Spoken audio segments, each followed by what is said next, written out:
Sulahu na hang lagi Dayung may kipang naglulab na day balang lenda Jak niging batadog lupaw basu Lay tinang bulab na dun Lay narasu Tamoy ki Maria Mairam lay puwarida Pagbiba mahak na syuli bikin Adunay Jakyun buyong ide jamin na bewarisu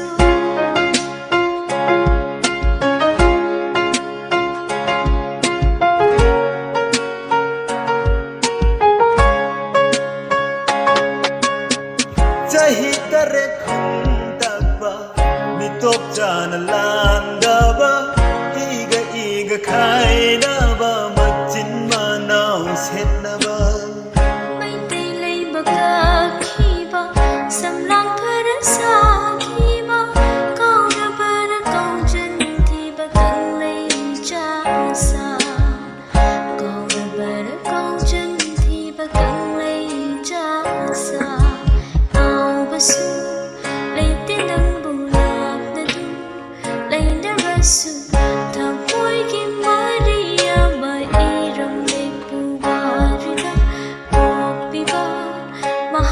Shuli biki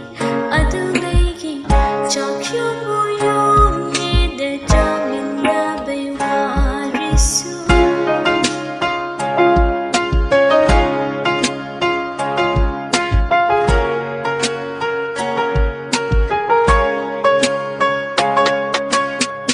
Numita way malanda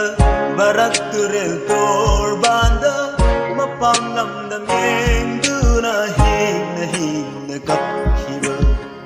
Bangal tekla nung sana Kaya tik na kang kiba Lam kay ngak ba maring Na tang gidago ikat kiba Kau na bara kau jen kiba kang lay jasa Kau na bara kau jen kiba kang lay jasa Kau basu lay tinang bulab na dun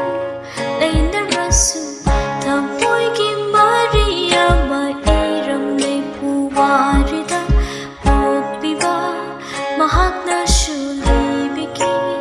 Adunay jakyun buyong ide jamin na bewarisu Sulahu na hang lagi Dayung may kipang